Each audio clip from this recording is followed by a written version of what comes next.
Hello, नमस्कार मंडळी. मी आज आली आहे स्ट्रॉबेरी तोडण्यासाठी राज स्ट्रॉबेरी फार्म मध्ये. हिंजवडीच्या इथे आहे. साधारण हे एक 3 मिनिटाचा कच्चा रोड लागतो, पण खूप सुंदर आहे. आणि यांच्या इथे फक्त स्ट्रॉबेरी नाहीये तर भाज्या पण आहेत. खूप सुंदर त्यांनी पद्धतीने स्ट्रॉबेरी नंतर ते म्हणले की भाज्यांचा सीझन येणार आहे, सो त्याच्यानंतर ते भाज्या लावणार आहेत. आणि खूप छान रसाळ आणि सुंदर स्ट्रॉबेरी इथे दिसते. ही या फार्मची एंट्री आहे. खूप सुंदर झाडांनी भरलेली, फुलांनी भरलेली अशी ही बाग आहे. मंडळी, तुम्ही इथे पूर्ण 1 दिवस घालवू शकता. इथे कोणत्याही प्रकारचे चार्जेस नाही आहेत. फक्त आपण ज्या भाज्या वगैरे घेऊ त्याचे चार्जेस आपल्याला पे करावे लागतात.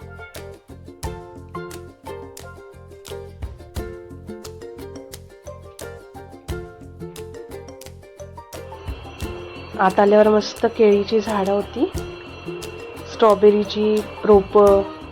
ही पूर्ण जी लांबपर्यंत दिसते ही पूर्ण स्ट्रॉबेरीची शेती आहे. कांद्याची पात सुद्धा लावलेली होती. आम्ही मस्त असे रसाळ स्ट्रॉबेरी तोडली. त्यांनी आम्हाला आधी इन्स्ट्रक्शन दिले होते की अशा पद्धतीने रोपांना हानी न करता आपण तोडू शकतो. त्या पद्धतीने आम्ही स्ट्रॉबेरी तोडल्या. आम्ही खास द्रिशिकासाठी इथे आलो होतो. ती खूप खुश होती. तिला छान छान स्ट्रॉबेरी स्वतःच्या हाताने तोडायला मिळाल्या होत्या.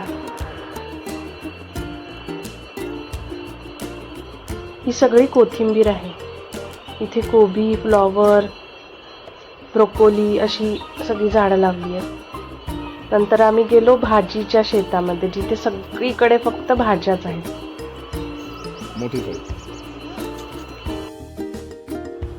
घुसावळं, दोडका, कारली, आम्ही खूप साऱ्या भाज्या घेतल्या. त्यानंतर मी एका काकांना भेटले. त्यांनी इथली सगळी माहिती दिली. नमस्कार काका. नमस्ते मॅडम. तुमचं नाव काय? माझं नाव नरेंद्र बोरसे. अच्छा, आत्ता मी ज्या इथे शेतात आले आहे, राज स्ट्रॉबेरी फार्म, तर कोणाचं आहे ॲक्च्युली? हे मल्हारी सेठ साखऱ्यांचं आहे. अच्छा, किती एकर आहे साधारण हे? साधारण 10 एकर. अच्छा, आणि काय काय असतं आपल्या इथे? इकडे असतं व्हेजिटेबल असतं. आता आपण व्हेजिटेबल मध्ये आता कोणत्या लावल्यात आता साधारण? आता लावले आहेत आपलं दुधी भोपळा, घोसाळी आणि दोडके आणि 2 वेल आहे ते कारल्याची. अच्छा, आणि फळांमध्ये? आणि फळांमध्ये चिकू आहे, आंबी वगैरे. हां. आणि प्रत्येक सीझनला येत असतात. अच्छा, प्रत्येक सीझनला आहे. अच्छा. आणि समोरच्या पलीकडे स्ट्रॉबेरी. आणि स्ट्रॉबेरी झाल्यानंतर मग आपण काय त्याच्यामध्ये? स्ट्रॉबेरी ही तुमचं एप्रिल ते मे पर्यंत असते स्ट्रॉबेरी.